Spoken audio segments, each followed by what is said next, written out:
I can't believe it's been a year, or almost a damn year. But welcome back, guys. Make sure you guys hit the like and subscribe button and tune into this video. So this is probably going to be an annual tradition of me double trumping to you guys around my birthday.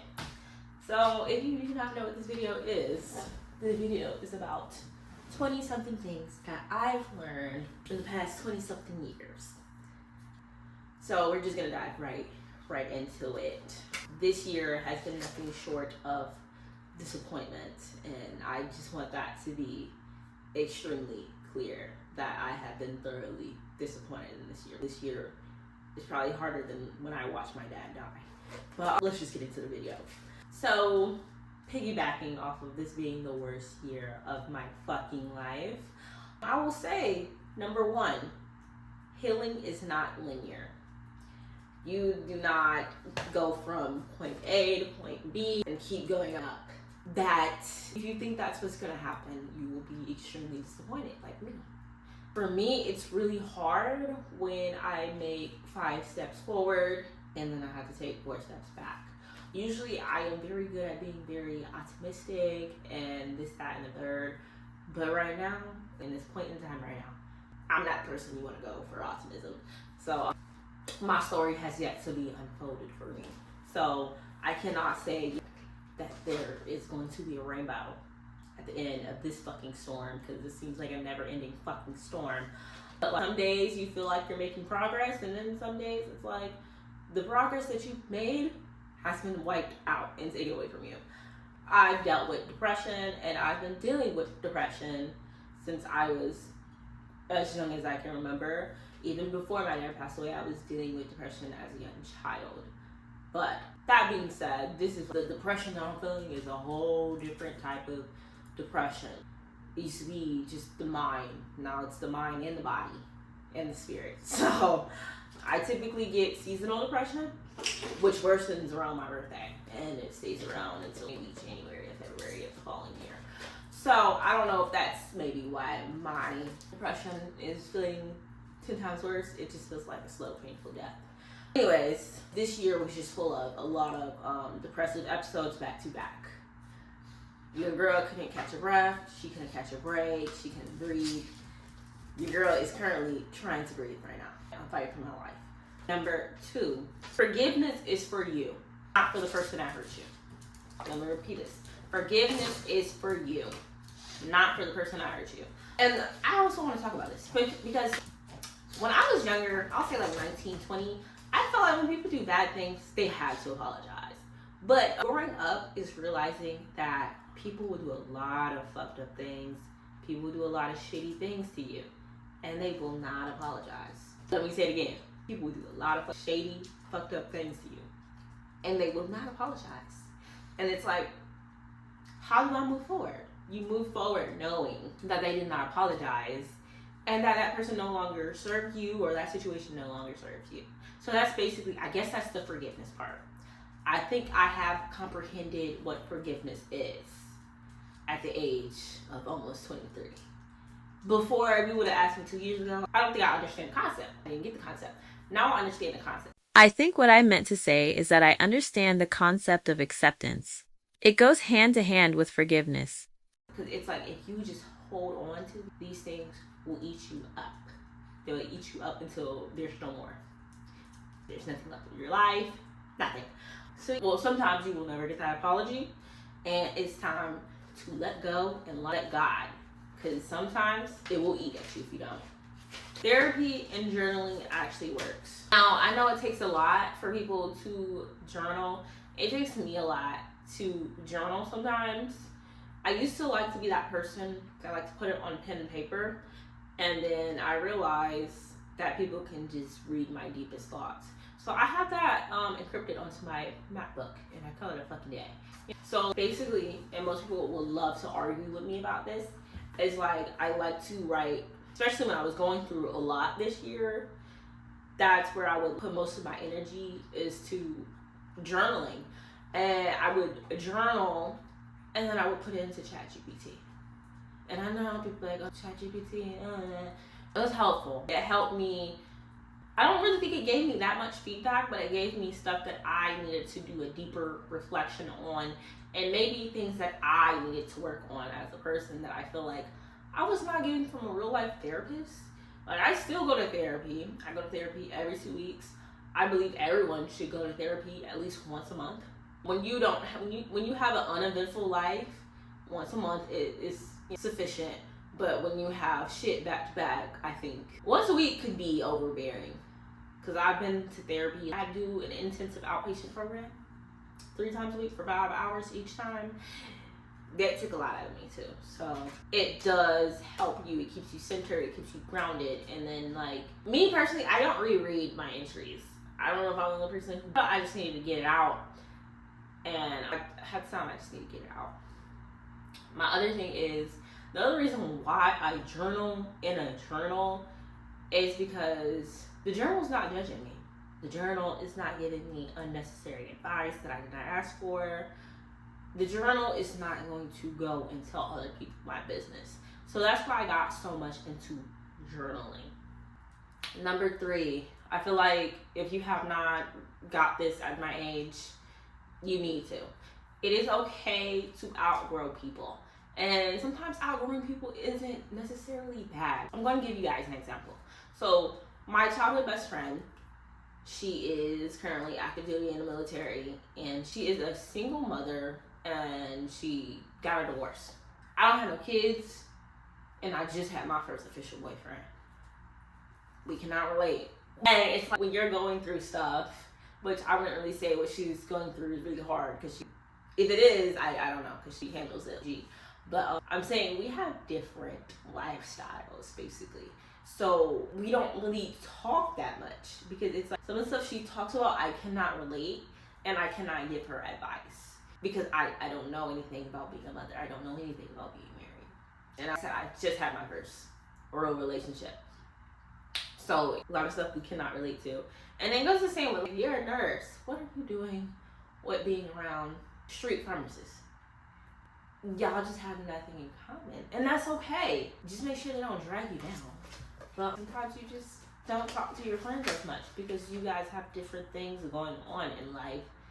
The other one may never understand until later on in life. And then by then it's like, I done went through that. So there's nothing to tell you. Number 5, real friends show up and take action.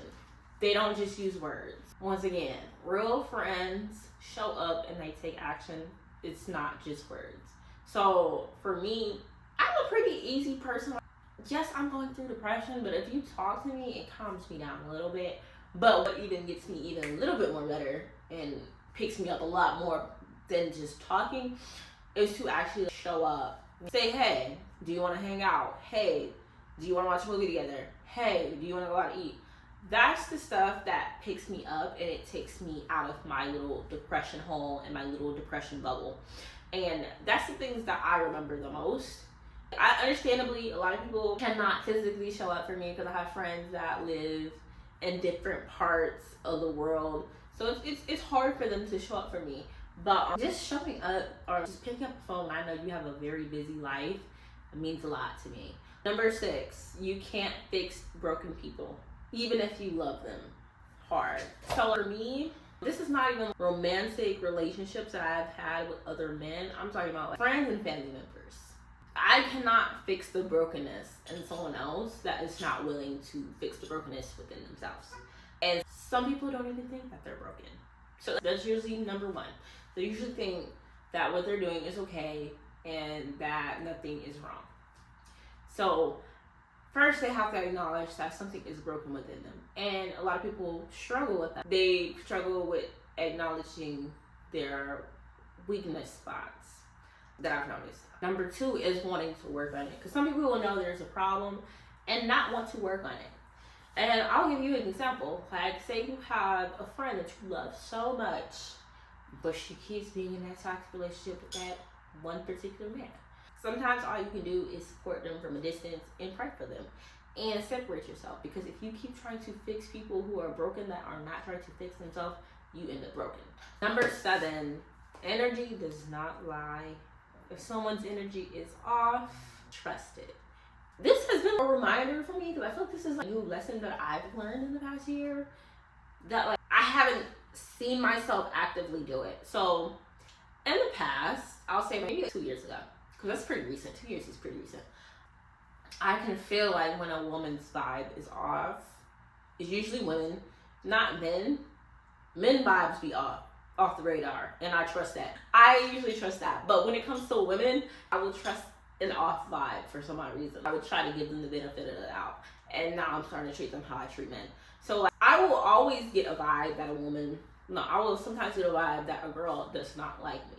Instead of just taking that vibe for what it is and separating myself, what I used to do is work overtime to prove that I'm worthy to this person, that I'm fun, that I'm cool, that I'm down.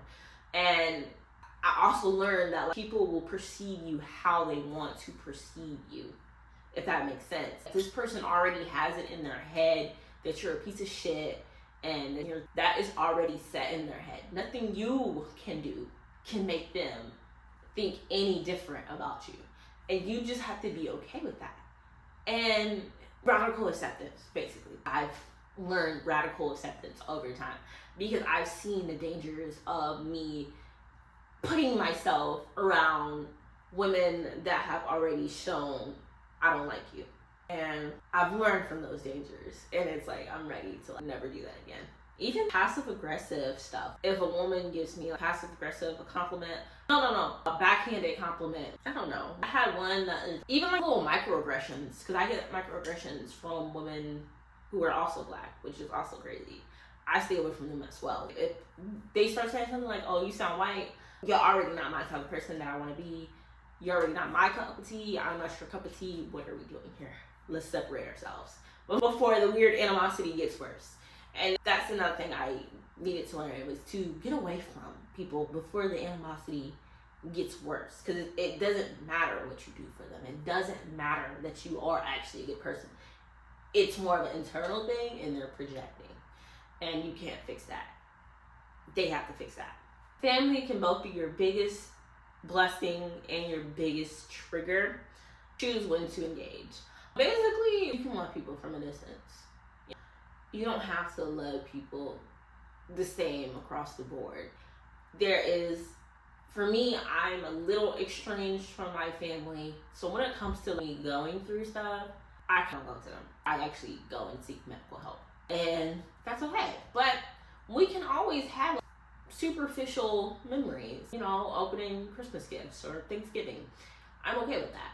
I just had to grow into being okay with this is all I'm going to get from my family, and that's it. For the blessing part, me personally, I don't have that many, unfortunately, but I do see it from other point of view where if you have that supportive family that supports you and whatever you do, that's wonderful. That's amazing. Don't fuck that up, because some of us don't have that. Now, I've already came to this conclusion when I was like 20, maybe 21. Number 9, dating should add peace, not chaos. I've always been very big, because a lot of people would say, "Oh, you're narcissistic, oh, you're selfish, you're a bitch, you're a cunt." You're right. I'm not putting up with no one's bullshit.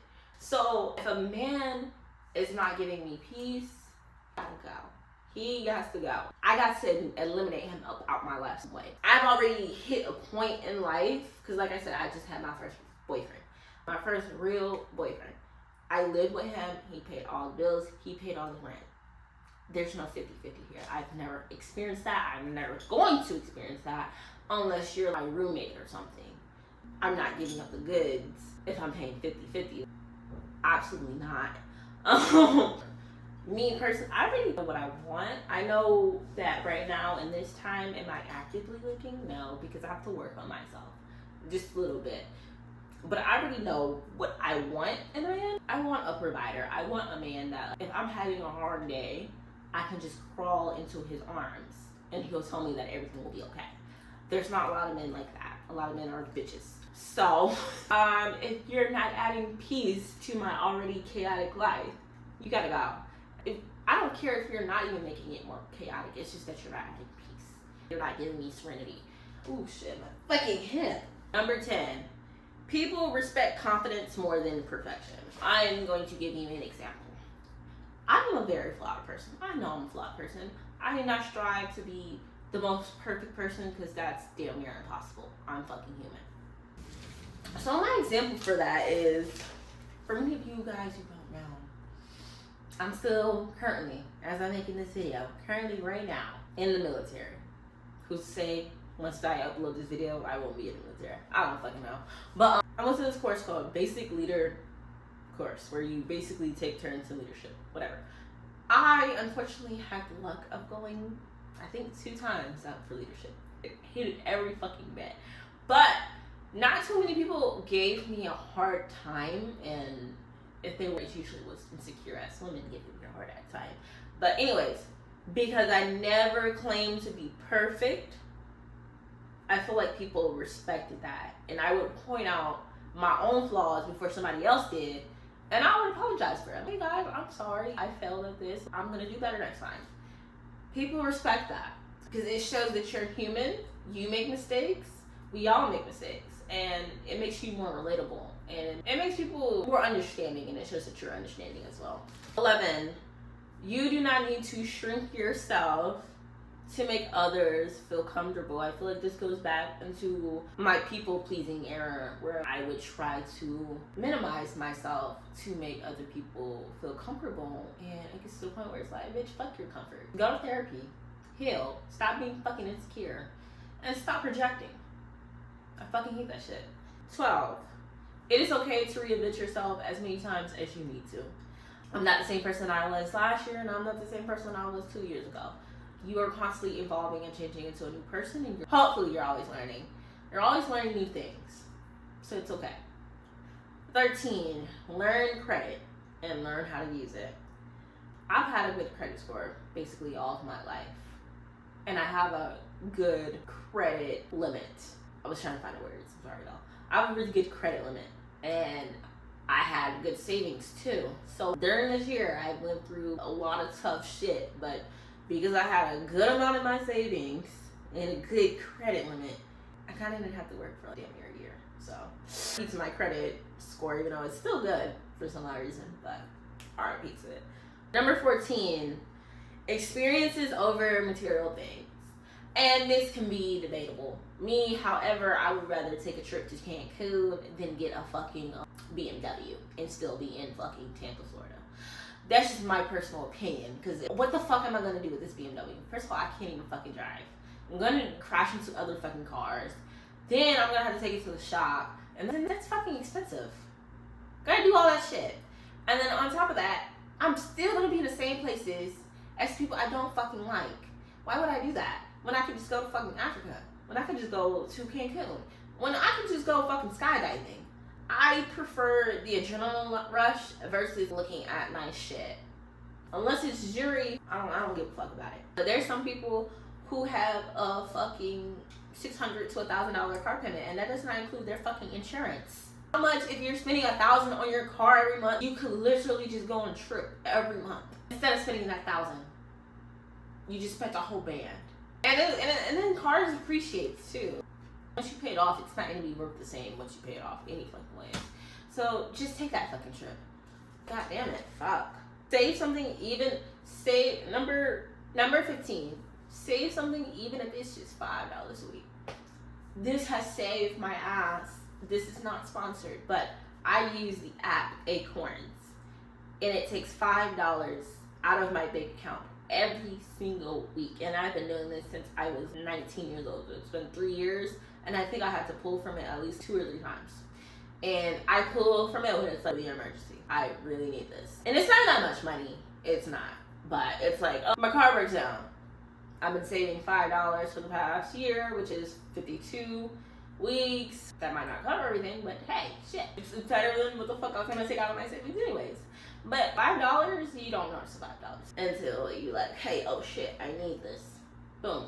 And then not only that, Acorns give you interest, and then reinvests your stuff. So then it's probably more than the $270 that I got. Running, number 16. Running or moving your body helps way more with your mental health than scrolling online. And I know I sound hypocritical, But like I said, healing is not linear. So my first go around at this healing shit, because I'm healing from the same thing from last fucking year. And I just feel like when I have a reset, then it's like, oh, it's a second journey. So my first journey, I was able to remove myself from a very dangerous situation, and I was able to put myself in a loving situation where I had a loving partner who was supportive of me.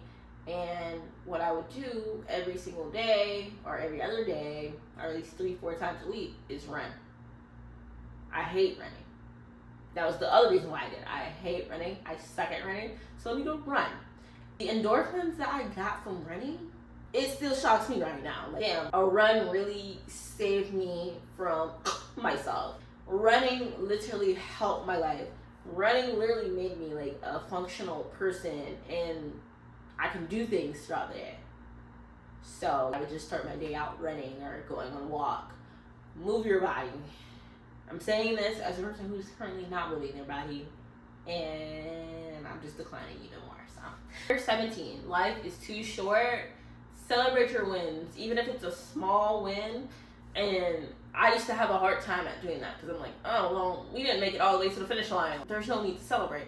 Yes, there is. You could literally die tomorrow. Celebrate. Just celebrate. I feel like I look like an insane person doing this video. Guys, I'm going through crippling PTSD and depression, and the only way I can get through is just smiling and making jokes.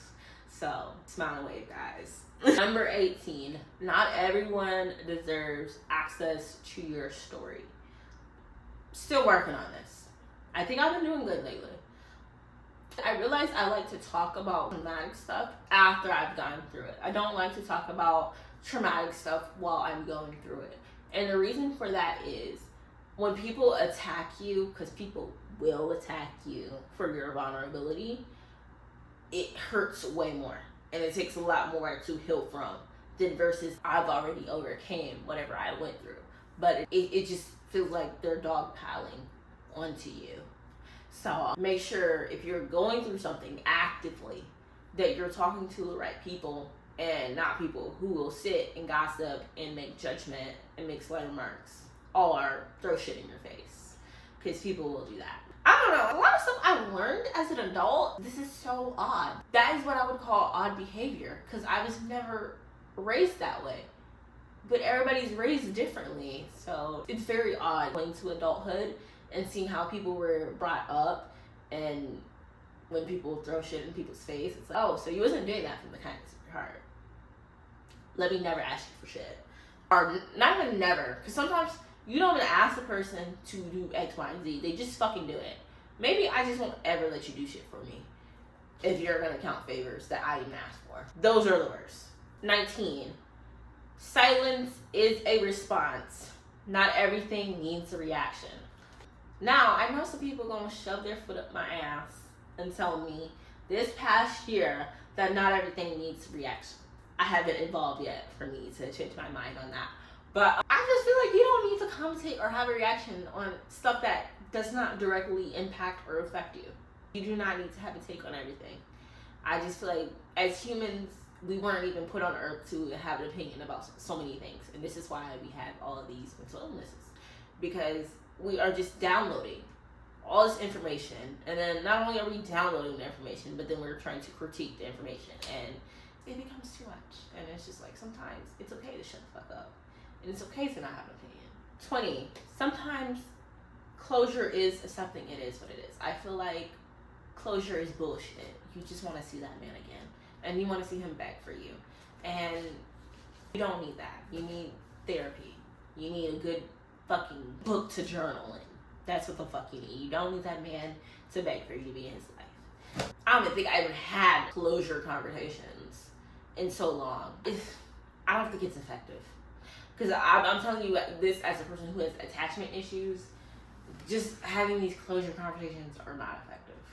And like I have attachment issues, and sometimes I am very fucking delusional. So the closure conversation might not even be the closure. It could be the continuance. You know what I'm saying? Maybe not. 21. People will project their insecurities onto you. Don't take it personal.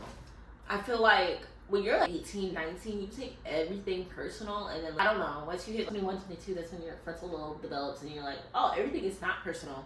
This person is just internalizing the self-hate that they have and projecting it onto other people.